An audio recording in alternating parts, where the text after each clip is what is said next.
Hi, thank you so much for participating in this online professional development session brought to you by Equipped, Education, Quality Improvement, and Professional Development.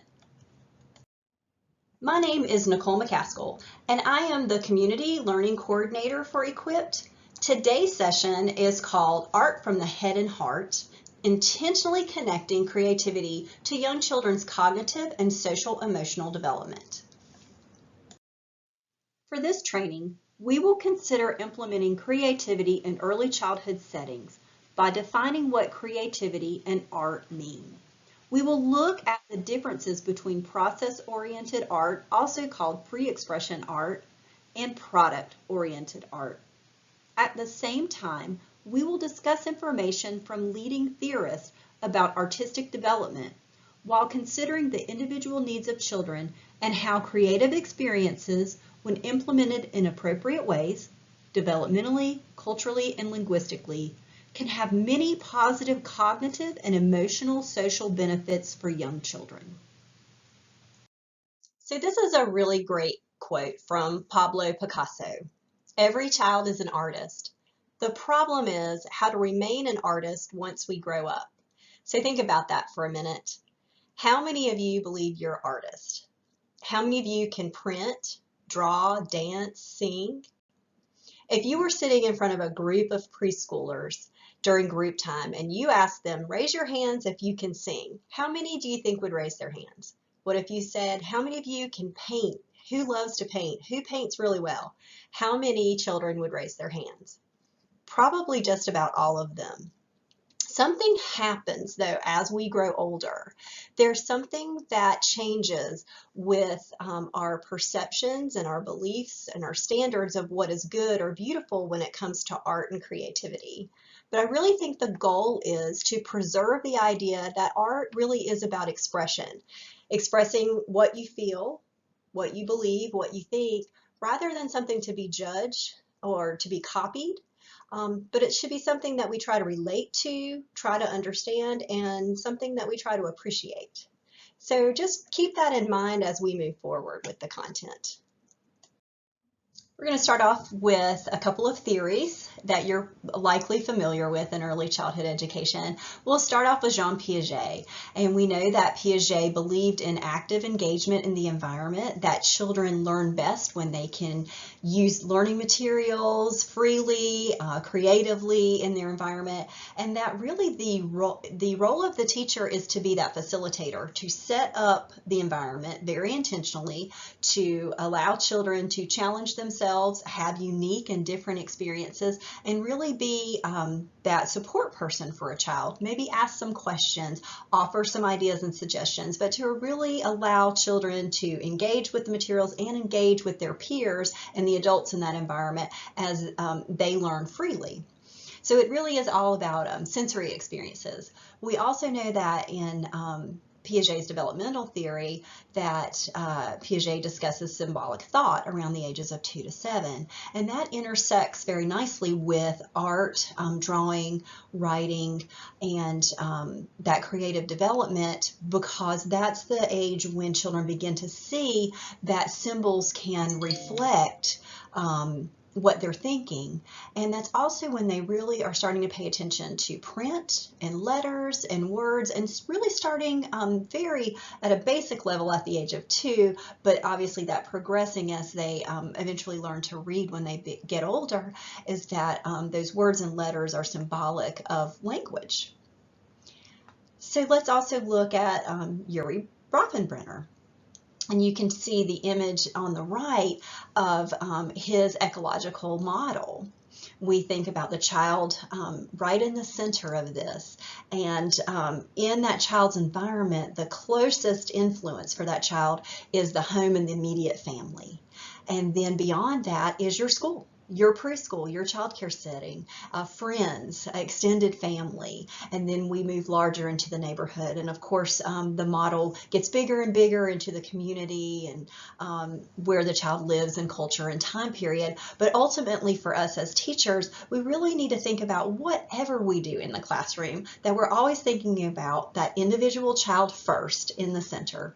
What does this child enjoy? What does this child what is this child asking about? What are they interested in? Or if they're not verbal yet, you're observing that infant and toddler. What are they doing? What are they doing over and over again? What seems to attract their attention? And then we think about who's in their family. What's important to this child? What does this child know and understand and feel comfortable with right now? And where's this child from? What is the child's background? What is their culture? Do they come from a different culture and they're new to the culture of your program? And what does that mean? So there's a lot of different things for us to think about. And ultimately, when we think about art and creativity, we really want to think about young children and the importance of making sure that it connects to the child, with the child, that it's real and relevant and meaningful to them. I have a story to share with you that relates to Bronfenbrenner's ecological model. So last summer, I had the privilege and honor to participate in a study abroad for a couple of weeks through UNC Wilmington, and we went to Belize, to San Pedro Island. During that time, we implemented an early literacy camp. We also focused on math number as well, connecting it to early literacy. And in this example, in this image, the children are making Play-Doh. So part of the goal for this activity was to show a recipe, a very simple recipe for making dough, and the children had to measure. They had to read the words and measure and stir and form the dough. Well, of course, once that activity was done, they wanted to play with the art dough, and that's what happened. So in this image, they're playing.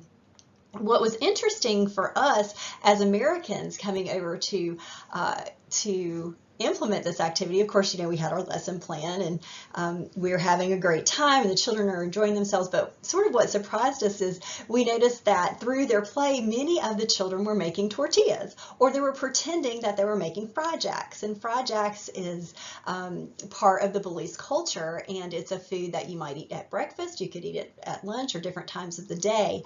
And we were just really amused by the fact that, we go in with this sort of cognitive mindset, and yet at the same time, the young children are reflecting back to us their culture.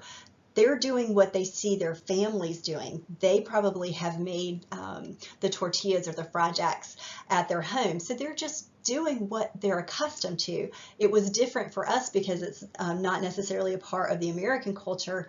So it was just interesting to see that play out from a different perspective. And it really goes to show how important it is to think about the child's culture and the activities that you do. What does that mean for them? The other comment that I would like to say is the appreciation as a teacher and a facilitator to really be open to observe children. And, it's so easy for us to be focused on a pre-academic skill, or we want to teach measurement. We had some older children who were in primary school, and so we had conversations about fractions and some things like that. So it's so easy for us to get very focused on these goals that we want for children. But I do think it's so important for us to step back and just watch and listen to what they're doing, and how are they being creative, and what are they saying to us through how they play. So the next slides that we go over are going to go over some terms and definitions about what creative means, creativity, what art means. And this information came from the Fairfax County Office for Children on an online webinar that they had.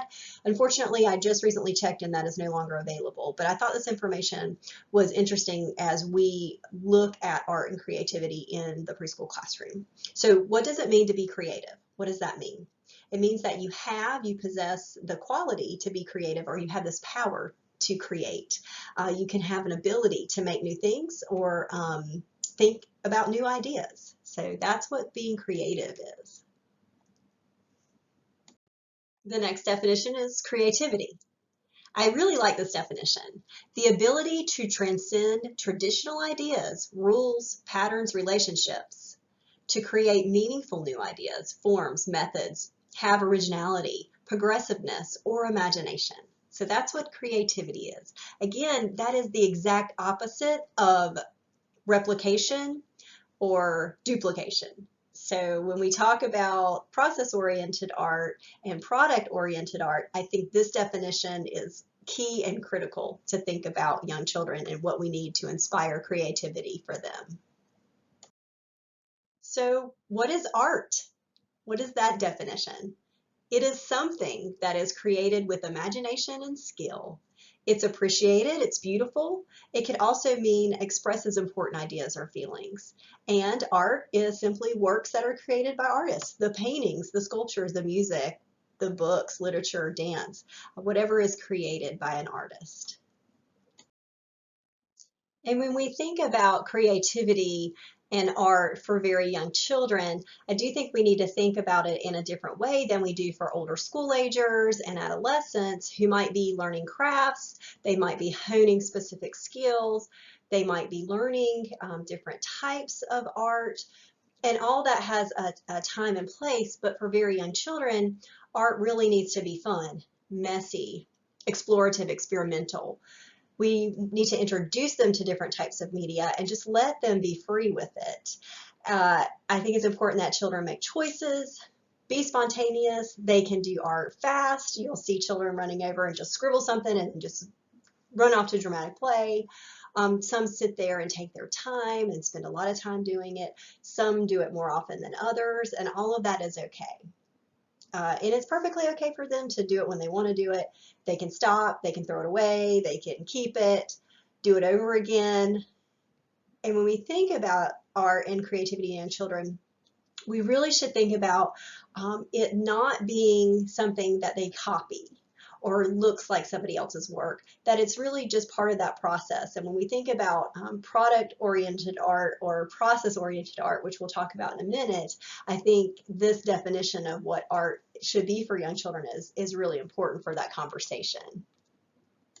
When we think about those definitions of creativity and what art is for people and young children, let's consider what we see sometimes in early childhood classrooms, and that is product-oriented art. Here is an example of product-oriented art. One of the things that you'll notice is that they're obviously penguins, and they all look alike. The art medium is all the same, looks like a different color construction paper and some googly eyes, and the children have pasted the penguin together, and looks like some of the eyes are different colors, and some of them look a little bit different from the other, but overall the effect is today we're going to make penguins, and this is how you do it. So that product-oriented art is it all looks very similar, and the materials were pre-selected by an adult and given to the child to follow the adult's model. I do want to point out, if you're thinking about the environment rating scales and if you have assessments coming up, that the rating scales actually require more process-oriented art. I gave an example on the Eckers-R. It defines process-oriented art is that children can choose the subject matter and or the different types of art medium, and then they can carry out the art in their own unique way. There on the Eckers-R there are some allowances for the use of product-oriented art if you wanted to do so, but very infrequently, and being strategic about when you might want to do that. So I just wanted to point that out. So think about what you do in the classroom and how this aligns with what you do in the classroom. So let's compare these examples of more process-oriented art with the penguins. So you can tell that the teacher is important in this process. The teacher has chosen different types of art media for preschool children. These are examples of preschool children's artwork. And children can freely express themselves, and they can use a different type of material. They can mix colors together. They can do it in their own unique way.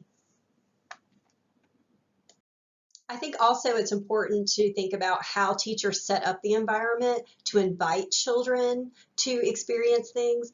And when I think of art, I love to see beautiful areas set up for young children that really just sort of speaks to them and calls them and says, come try this out. So you can look at the clay, the real clay, and the tools for children who are older 3s, 4s, and 5s in a mixed group setting, that one on the far left. it really sends that invitation. And then the bigger picture of the markers, I think it's fun that there's paper out on the table and you've got some highlighters, which are really bright and vibrant, but then there's some small markers and some tape and some note cards. So children who might be learning to write or wanting to practice letters or just draw a picture have a different experience. What's it like to try to draw a picture on a smaller size index card than a big piece of paper? It's different. So what do I have to do and think about to make it different? And I also wonder if the teacher put the tape there to reduce frustration. So sometimes when children are writing and drawing, the paper slides across the table because they don't quite have all the skills to put their hand where it needs to go to make the paper not slide. So I think maybe the teacher was very thoughtful through her observations or his observations that the paper, the tape could come in handy for that. And in a Reggio Emilia inspired program, you might see art areas that are set up like this with really an eye for the aesthetic, for beauty, introducing children to colors and how they work together. I like how the colors are matched together with the paper. On the left, you have markers that match the same color as the crayons. So children begin to bring in those concepts of different colors and being able to describe which color is which. So I just thought these were fun to show. We know that there are some very key differences between our infants and toddlers and our older preschool children who are ages 3 through 5 or 6. So I think it's important that we think about infants and toddlers and what these early beginning experiences with art media means to them. So let's spend a little time discussing that. So here's a list of things to think about for very young children in art. I think to just summarize all of this information, probably the key points are that very young children require a close supervised situation because they do tend to put things in their mouths. We want to make sure that the art materials do not have any choking hazards that they can get to by themselves. Sometimes we need to modify the experiences. This image is an example of children learning to draw or paint, but the teacher has chosen to use colored glue sticks to start off with. And the glue is sticky, it doesn't run, but it has different colors. So think of a toddler having small hands, not well-defined small motor skills yet. They can hold the glue stick and move it around before they pick up that paintbrush, before it gets messy. So this could be a good introduction. Thought it was a great idea. And I think those modifications are important. I think another consideration too is thinking about not having infants and toddlers using food for art.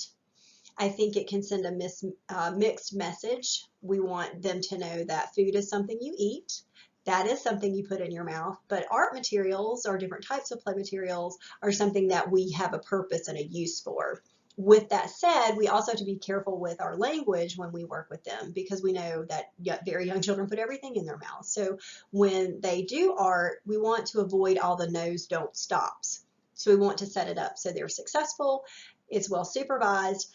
When they go and put the glue stick and they want to taste the glue stick, we make that comment of, oh, the glue stick's for your paper. See, we put that in paper. And then maybe a conversation about we put food in our mouths, so that the art process is positive and not something with a lot of negativity to it. Let's pause for a minute. Allow you to watch a short video clip of a teacher facilitating an infant's first experience with paint.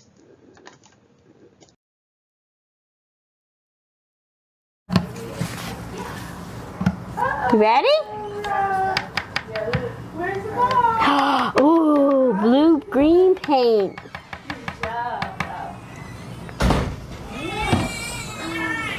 Can I sit on the bench? Ooh, how's it feel? Is it cold? Ooh. Yeah, I like that. You want to share? You can touch my hand. It's okay. I like the paint. Ooh, thank you for sharing. Look, I'll put it on your paper. You can do it. How does it feel? Ooh, you want to share? I know, Nathan's a sharer. It's okay to share. I like the paint. Yeah, see? Squishy? Yeah, you would rather paint Miss April today? That's okay. It feels good. Look. Woo! Can Nathan make a hand? Woo!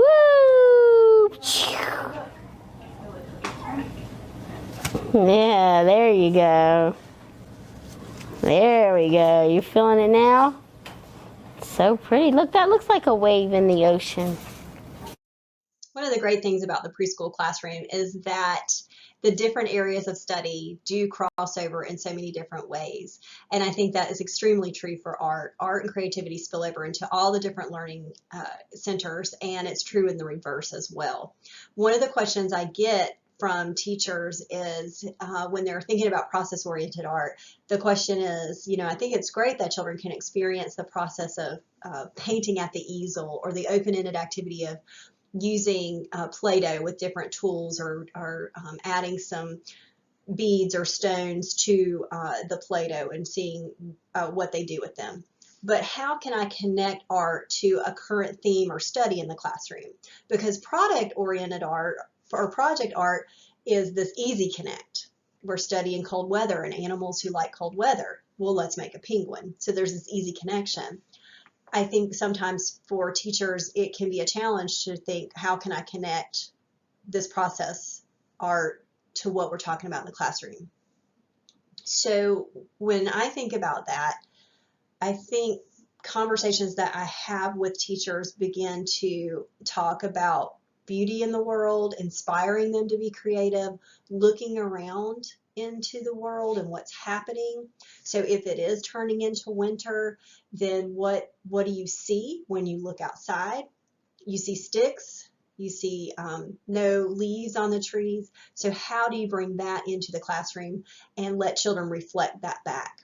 So the use of a lot of natural items, interesting things, and then also thinking about those concepts of nature and science too, because there is a lot of nature and science in art.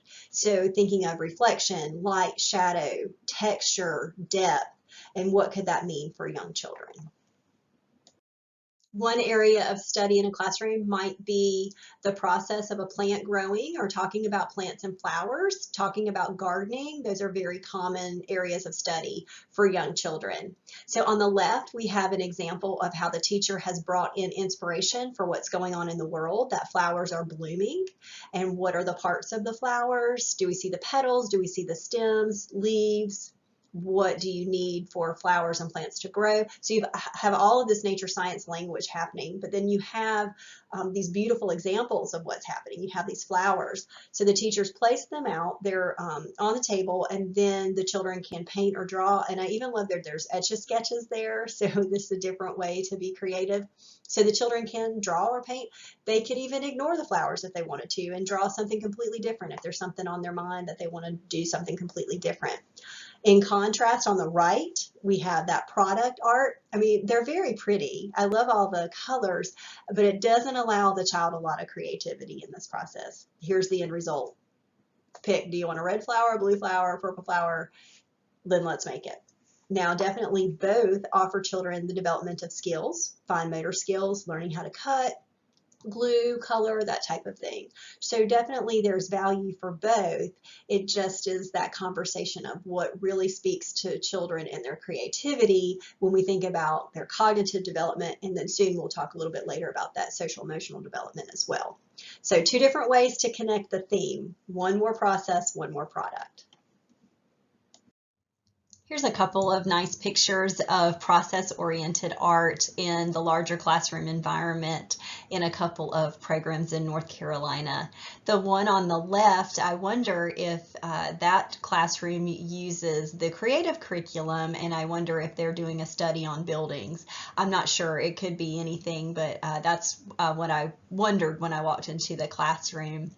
The classroom on the right, I find it very interesting to see the different types of media that the children are doing. And when I look at that one picture in the center, it looks like it might be a turkey with a smiling face. I'm not sure. This could be the fall of the year. It looks like we've got some purples and oranges and browns, and then it looks like that could be a turkey, so maybe it's November.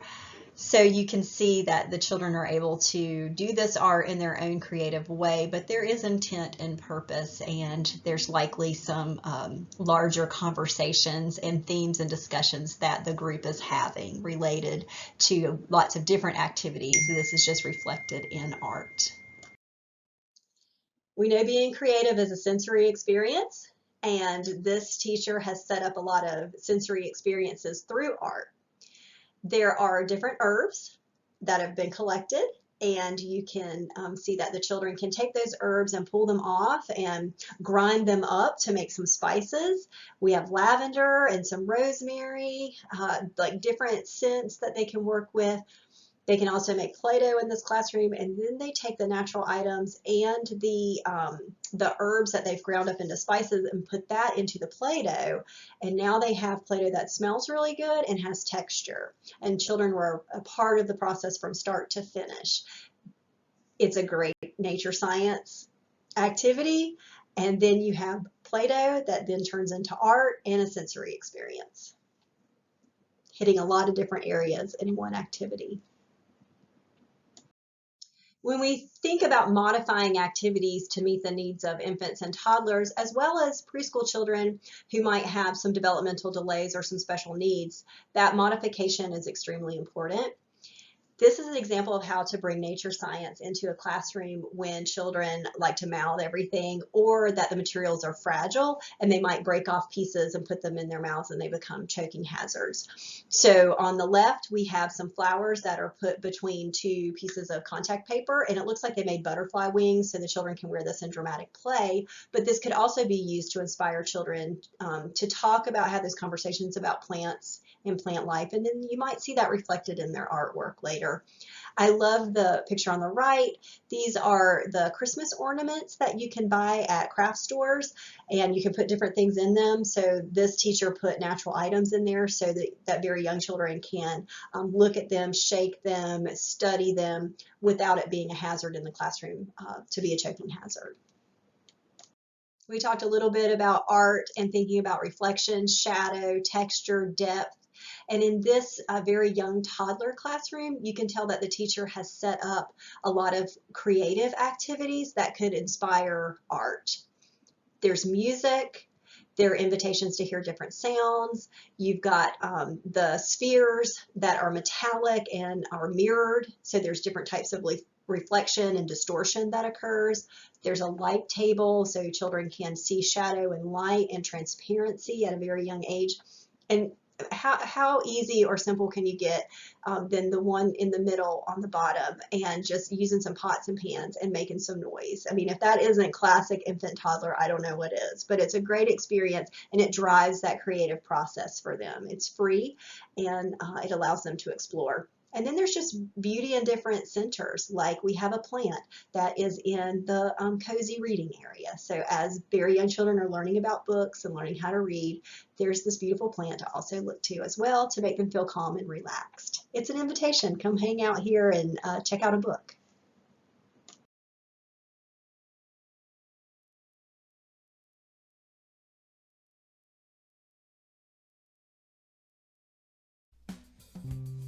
Oh, he's just scribbling.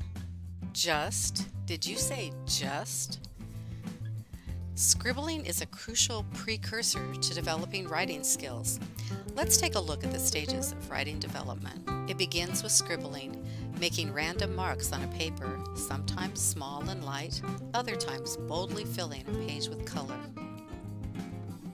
Mock handwriting imitates cursive writing and appears as a wavy line. Children may use mock writing during dramatic play when, for example, they write a grocery list or take a food order at the classroom cafe. These letter-like shapes are children's first attempts at making conventional alphabet letters. You may see them in drawings, perhaps as labels. Mock letters soon become more realistic, looking more like actual letters of the alphabet. Usually the first ones that appear are those in the child's name. The letters may be written across the page in a string, looking like a sentence, or, if repeated, may appear to be a paragraph. Children begin to cluster conventional letters so they appear to be words. The letters in the words are random and do not spell an actual word. Children use phonetic spelling as they attempt to spell words based on their awareness of letters and their sounds. Words are usually written using capital letters. In the early stage, a child may write only the beginning and final letter of a word. In later stages, a middle consonant or vowel appears. A child's first name is usually the first word spelled conventionally. Other words like mom, dad, dog, cat are also among the first conventionally spelled words. As children progress through the various stages of writing, the stages may overlap as they experiment with writing tools. A page of mostly scribbles may display mock handwriting. A page containing a majority of mock letters may also contain conventional letters. Let's take a couple of minutes and look at ways adults can support children's writing through the various stages. Provide a variety of paper of all sizes, shapes, textures, and colors, and multiple writing tools, including pencils, pens, crayons, chalk, and markers in all classroom centers. Provide many opportunities for children to write. Talk to children about their writing, but stop if they seem more interested in their writing than in talking about it to you. Serve as a model. Let children see you writing for a purpose as you make lists, create labels for classroom items, and jot down notes. Have plenty of print materials in the classroom. Talk about print and how letters work together to make words. Point out how a group of letters makes a word, and that a space means the next group of letters is a new word. Identify letters the child writes and make their sounds. Help children listen for sounds in words. Read to children. When appropriate, without disrupting the story too often, point out words in their letters. Look, this says hop. H-O-P makes hop. Spell words for them when they ask you to. Accept all children's writing as important, from the earliest scribbles to conventional letters and words.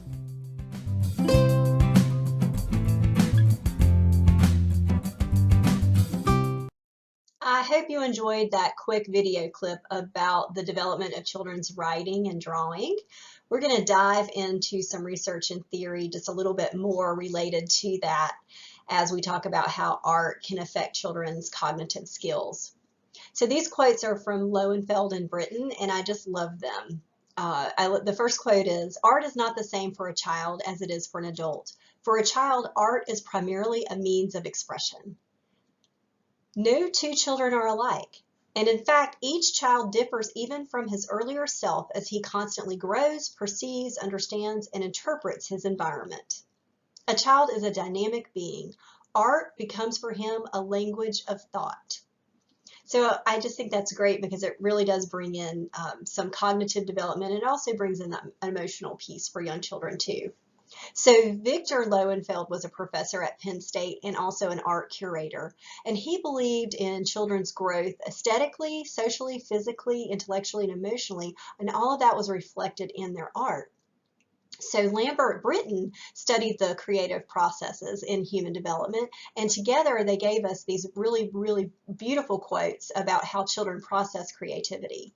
Lowenfeld actually theorized 5 stages of art development, and we'll talk about that. As children get older, Lowenfeld noticed consistencies across children's artwork over the span of around 3 to 12 years. We'll talk a little bit more about this. So here's a great example of what this looks like. We see scribbling, the pre-schematic stage there on the left, moving up to the schematic. And when you see the schematic stage, you can see, I'm not sure if that is a monster or a person, but size and perspective may not quite be there. But then as children age and grow older and mature, we can see that they begin to see this realism reflected in their art. And you can see the 8 through 10-year-olds that they really have reflected more of what it looks like in real life. In the pre-schematic stage, you will see figures and different things that resemble shapes all over the page, kind of randomly placed. As children move into that schematic phase, you'll see that their drawings all follow a baseline. There's not depth and perspective yet, but children have figured out that gravity holds us in place and the house should be down on the ground, the people are on the ground, the grass is on the ground, but the sun stays up in the sky. But for the most part, things are down on the baseline. And then when the realism phase starts, we can see that there's a lot of details added, that children are really paying attention to details. There's depth perception. So in this image of the castle, we can see that the trees are more up front, the castle is in the back, the moat is sort of in the middle with the drawbridge, and then in the very front we see maybe that's a princess and the knight down on the bottom of the page. So you can definitely see that depth. It's around 13 to 16 when children make a decision on whether drawing is a skill they want to possess or not, and they start being critical, self-critical about themselves. So that's interesting to think about, particularly for you who teach adolescence and what that means. I can't tell you how many times I have talked to teenagers and they'll make comments like, I'm just not creative. I'm just not that creative. I don't think I'm a creative person. When really it's just allowing yourself to be creative and being okay with what it is that you make and create, I think a lot of times. I really like looking at these illustrations. These images depict the stages of how scribbles turn into representations and eventually into the creation of the human form. And when you understand what each of these elements look like, you can begin to really assess and evaluate the children in your group, where they are in their development. Are they in this first scribbling stage? Are they beginning to draw a single shape, those circles and squares, X's, crosses? Are they starting to combine those single shapes into more of the designs, like in picture number 3? Then they move towards those drawing of mandalas, number 4. I always have it's just so delightful to see when children start drawing the circles with the crosses through it, or what I call in picture number 4, the egg people. There's no body there, but just the head with legs and arms coming from the head. And then eventually moving to that depiction of the human figure, which is on that bottom right. Though it is very stylized, you can see the shapes there. You can really begin to see the human figure. And it's just fascinating to watch and observe. And here's an example of those scribbles that look like shapes.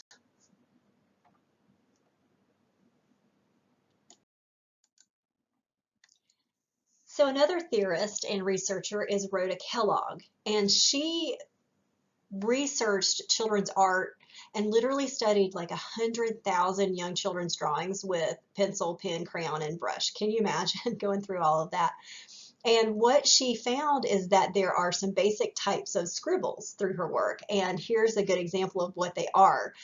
It's interesting when you start to really take the microscope and break this down, you really begin to see the importance of what children are doing and what, as the art therapist said, adults sometimes think, oh, they're just scribbling, they're just, wasting time doodling, it's not very important. But when the reality is, it is that precursor to beginning to learn how to write, and it develops their fine motor skills, it gives them confidence.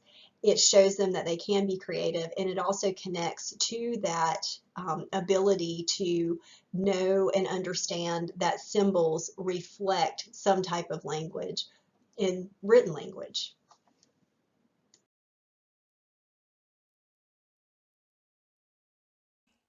When kids are scribbling and doodling, we think it doesn't mean anything, that they're just kids and they don't know how to make art or they don't have talent.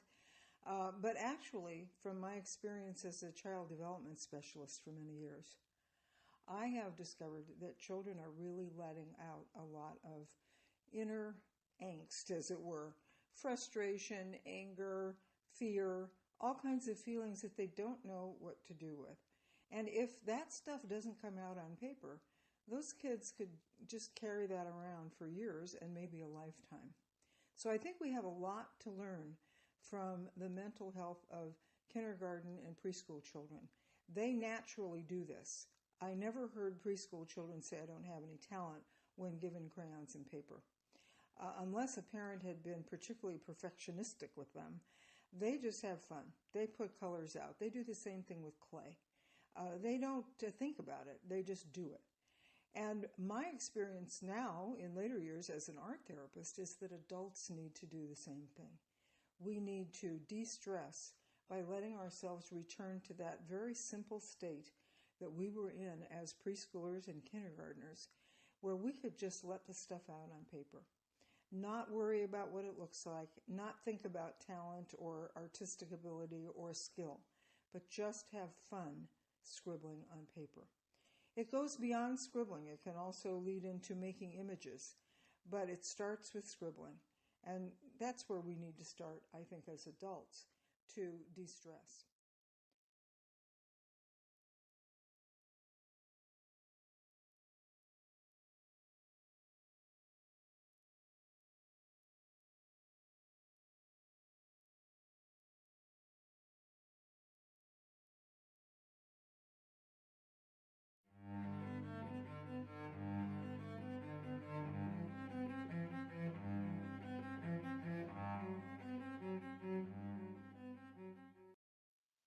Let's take a moment and look at the image on the left of a child's drawing.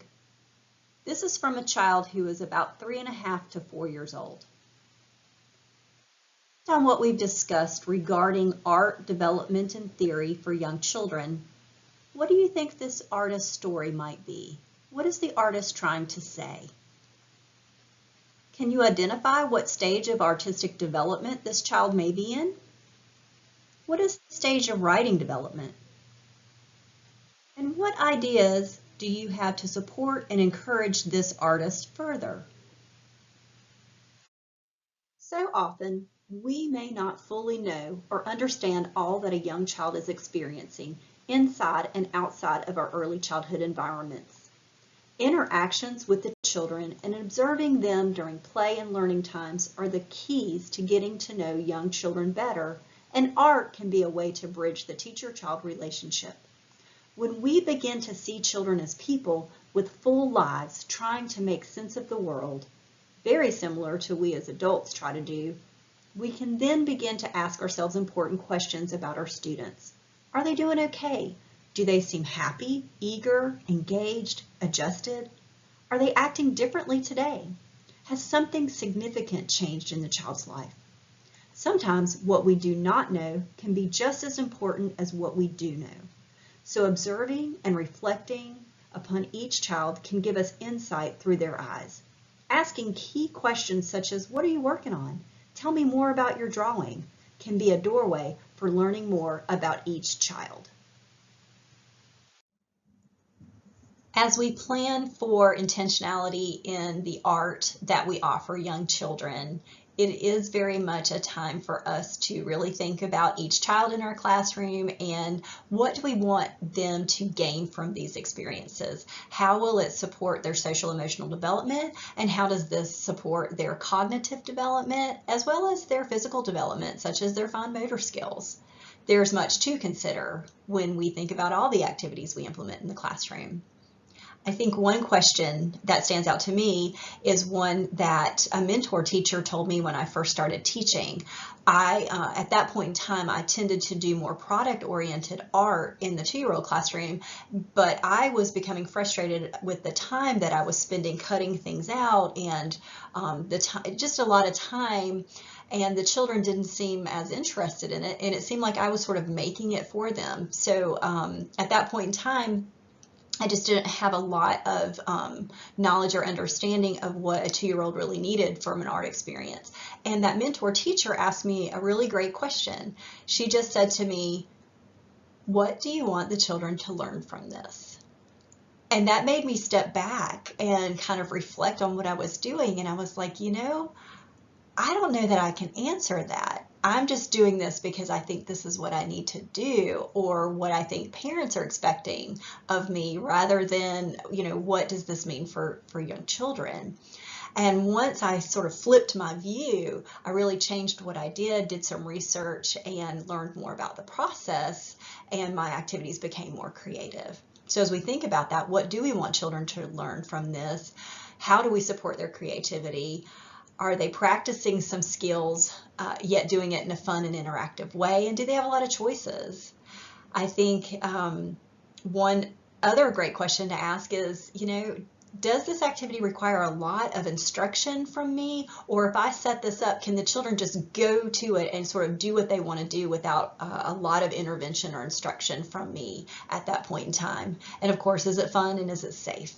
Once we think through those processes, I think that planning for art and creativity is much easier and definitely more enjoyable for young children. As you plan, note that creative expression is a part of the cognitive domain in the North Carolina Foundations for Early Learning and Development. Refer to the DCDEE Child Care rules regarding activity schedules and plans. If you do not have a copy of this resource, you may access it online. A link will be in your evaluation and certificate email. The environment rating scales are used for classroom planning and quality assessments. Each scale has an art item included and can be used by teachers to consider appropriate and varied art materials and experiences for children.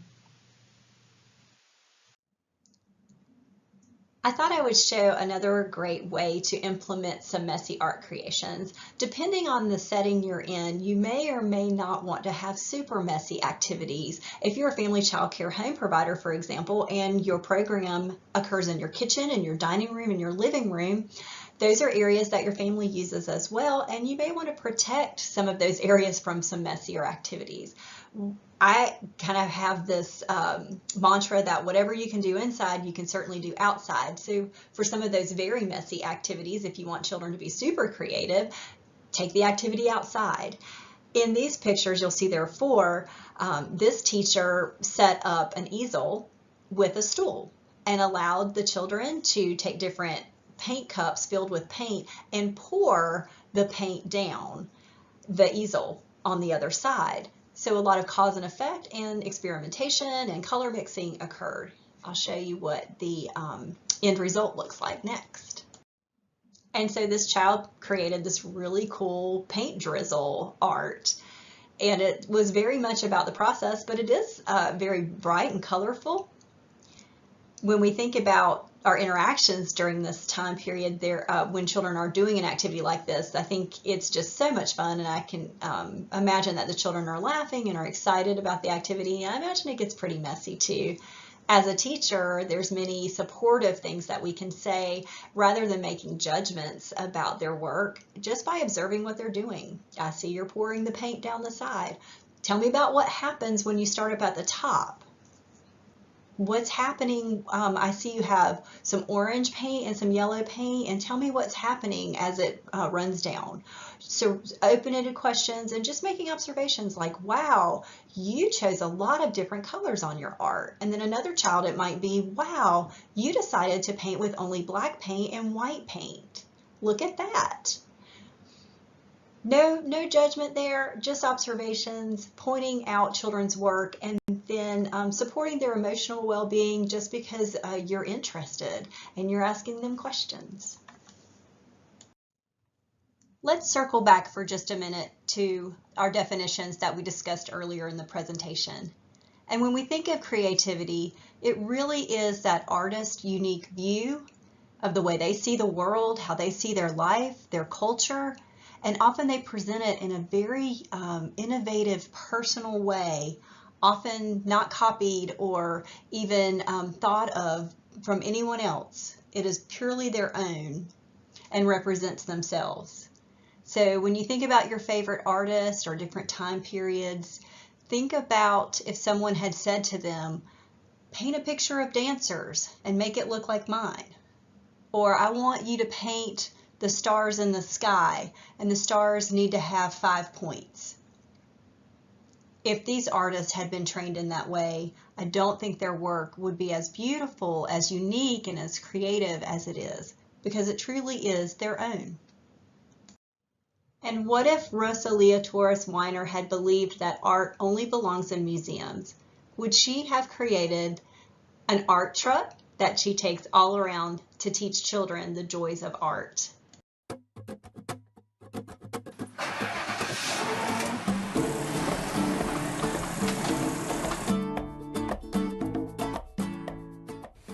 I remember when the food trucks came very popular in Charlotte, I thought to myself, what if I have an art truck and instead of food, I sell art tacos.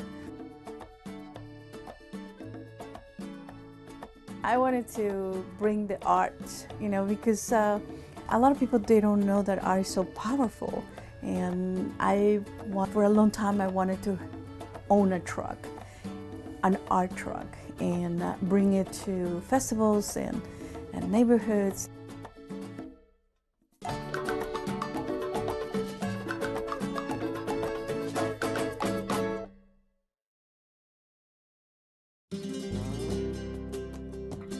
Have you seen the ice cream truck? In Spanish, it's called El Paletero. The guy pushing the little car, that's me.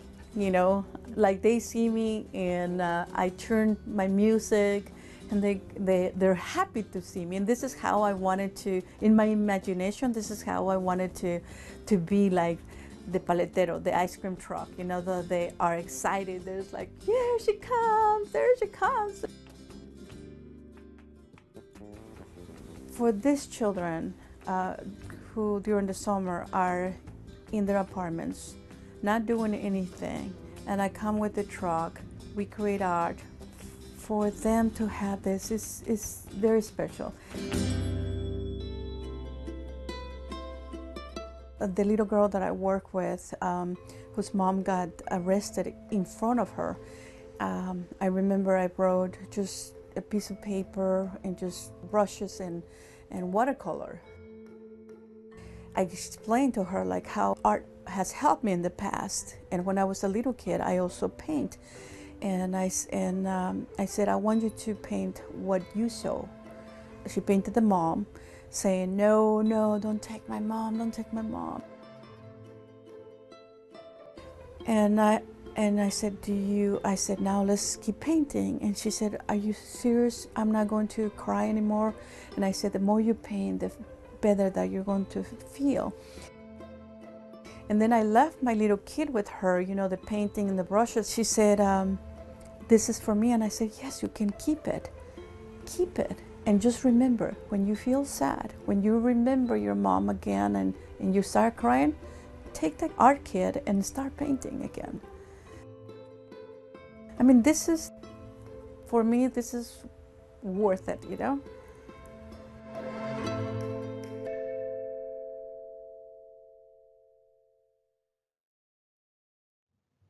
The next slides are resources for you. Feel free to take your time and click on those resources when you are interested and have time to process them. There are several resources that are not just specific to art, but also deal with concepts related to supporting dual language learners, positive guidance, and implementing appropriate activities in all areas of your classroom. We hope you enjoyed this presentation, and thank you so much for joining us. Good luck to you as you go inspire greatness.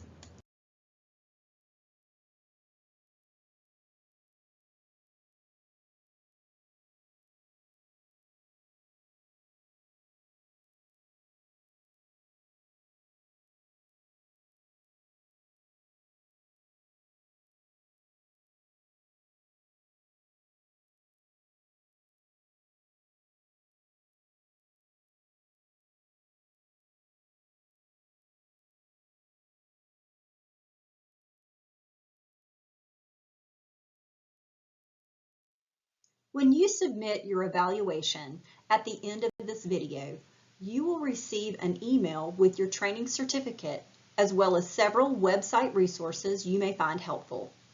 We will also include some activities that you can do, And if you work in a center, you can introduce these to your coworkers or even suggest a group activity and discussion during a staff meeting. Look for those in the email that you'll receive when you get your certificate. Thank you for viewing this content. You can now press the blue arrow, which allows you to complete a few more questions for the evaluation part of the session. Once you are finished with those questions and press the final blue arrow, your DCDEE training certificate should appear. At that point, we encourage you to right-click and save the certificate if you're using a PC or laptop, or you can also screenshot it if you're using a tablet or phone. Once you have submitted the evaluation, you will receive a confirmation email from us, and your certificate will also be in that email. Of course, if there are any challenges along the way with technology, do not hesitate to reach out to us at equipped@uncg.edu. You can email us and we will respond back and give you the certificate if needed. Thank you again.